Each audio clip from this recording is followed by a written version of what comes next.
দ্রব্যমূল্য বেড়েছে, বেতন নয়। কেন নীরব সরকার? প্রচারণায় পে স্কেল ইস্যুতে সরাসরি প্রশ্ন তারেক রহমানের। দর্শক, নবম পে স্কেলের সর্বশেষ সকল আপডেট পেতে চ্যানেলটিতে লাইক এবং সাবস্ক্রাইব করুন। আজ বিকালের নির্বাচনী প্রচারণা ছিল শুধু ভোট চাওয়ার মঞ্চ নয়, বরং তা রূপ নেয় সরকারি কর্মচারীদের দীর্ঘদিনের বঞ্চনার কণ্ঠস্বর হিসেবে। জনসমুদ্রের সামনে দাঁড়িয়ে তারেক রহমান স্পষ্ট ভাষায় বলেন, পে স্কেল কোনো দয়া নয়, এটি কর্মচারীদের ন্যায্য অধিকার। তিনি বলেন, যারা রাষ্ট্র চালায়, প্রশাসন সচল রাখে, শিক্ষাঙ্গন ও হাসপাতাল সচল রাখে, তাদের জীবনযাপন যদি সম্মানজনক না হয়, তাহলে উন্নয়নের গল্প অর্থহীন হয়ে পড়ে। তার বক্তব্যে ছিল না শুধু রাজনৈতিক প্রতিশ্রুতি, ছিল বাস্তব অভিজ্ঞতার প্রতিফলন।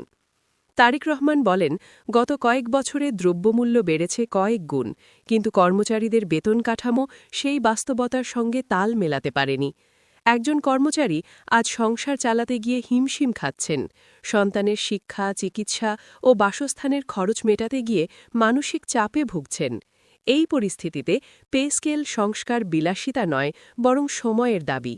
তিনি প্রশ্ন তোলেন, রাষ্ট্র যদি বড় বড় প্রকল্পে হাজার হাজার কোটি টাকা খরচ করতে পারে, তাহলে যারা সেই রাষ্ট্র পরিচালনার চাকা ঘোরায়, তাদের ন্যায্য পাওনা দিতে এত অনীহা কেন?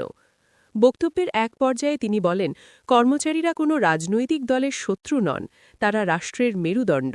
তাদের দাবিকে অবজ্ঞা করে, ভয়ে দেখিয়ে বা কালক্ষেপণ করে কোনো সরকার টিকে থাকতে পারে না।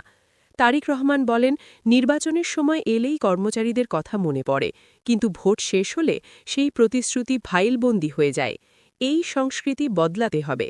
তিনি আশ্বাস দেন, ক্ষমতায় গেলে পে স্কেল নিয়ে আর লুকোচুরি নয়, স্বচ্ছতা ও সময়োপযোগী সিদ্ধান্তই হবে অগ্রাধিকার। তিনি আরও বলেন, একটি ন্যায্য পে স্কেল শুধু কর্মচারীদের জীবনমানই বাড়ায় না, বরং প্রশাসনের দক্ষতা ও স্বচ্ছতাও নিশ্চিত করে। যখন একজন কর্মচারী আর্থিক নিরাপত্তা পান, তখন তিনি দুর্নীতির প্রলোভন থেকে দূরে থাকেন, কাজ করেন মনোযোগ দিয়ে, ফলে লাভবান হয় পুরো রাষ্ট্র ব্যবস্থা। তারেক রহমান বলেন, কর্মচারীদের প্রতি অবিচার মানে রাষ্ট্রের ভবিষ্যতের সঙ্গে আপোস করা। সমাবেশে উপস্থিত কর্মচারী পরিবারগুলোর দিকে ইঙ্গিত করে তিনি বলেন, এই মানুষগুলো শুধু ভোটার নন, তারা স্বপ্ন দেখেন একটি সম্মানজনক জীবনের, একটি নিরাপদ ভবিষ্যতের। পে স্কেল নিয়ে তাদের আন্দোলন কোনো অরাজকতা নয়, এটি ন্যায্যতার আন্দোলন। তিনি স্পষ্ট করে বলেন, আন্দোলন দমন নয়, সংলাপী হওয়া উচিত সমাধানের পথ। তার বক্তব্যের শেষাংশে তারেক রহমান বলেন, আজকের নির্বাচনী প্রচারণা শুধু ক্ষমতায় যাওয়ার লড়াই নয়, এটি একটি ন্যায়ের পক্ষে দাঁড়ানোর লড়াই। যারা পে স্কেল নিয়ে বছরের পর বছর অপেক্ষা করছেন, যারা প্রতিশ্রুতি শুনে শুনে ক্লান্ত, তাদের পাশে দাঁড়ানোই রাজনীতির আসল দায়িত্ব। তিনি বলেন, আমরা কথা দিয়ে নয়, কাজ দিয়ে প্রমাণ করতে চাই, কর্মচারীদের অধিকার নিয়ে কোনো আপোস হবে না। এই বক্তব্যের মধ্য দিয়ে নির্বাচনী মাঠে পে স্কেল ইস্যু নতুন করে আলোচনার কেন্দ্রবিন্দুতে চলে এসেছে।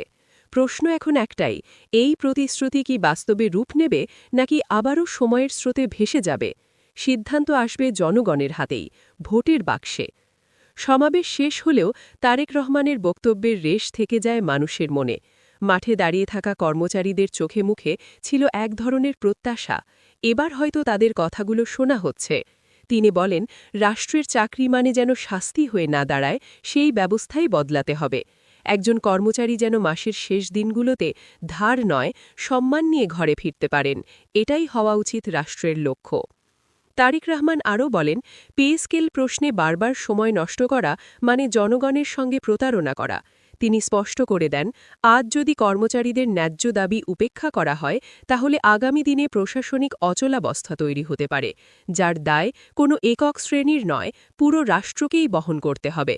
তাই এখনই সিদ্ধান্ত নেওয়ার সময়, এখনই সাহসী ভূমিকা নেওয়ার সময়।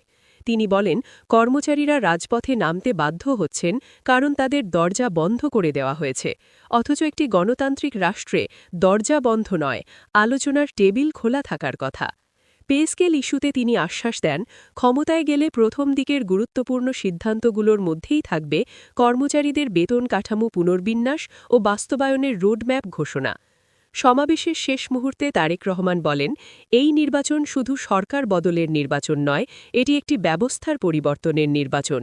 যারা আজ ন্যায্য পে স্কেলের দাবিতে কথা বলছেন, কাল তারাই হবে একটি শক্তিশালী ও সৎ রাষ্ট্র গঠনের অংশীদার। তিনি আহ্বান জানান, ভয় নয়, হতাশা নয়, ঐক্যবদ্ধভাবে অধিকার আদায়ের পথে এগিয়ে যেতে। এই বক্তব্যের মধ্য দিয়ে নির্বাচনী মাঠে স্পষ্ট বার্তা চলে গেছে, পে স্কেল আর আড়ালের ইস্যু নয়, এটি এখন জনগণের প্রশ্ন। আর সেই প্রশ্নের উত্তর দেবে আগামী দিনের রাজনীতি, আগামী দিনের সরকার এবং সর্বোপরি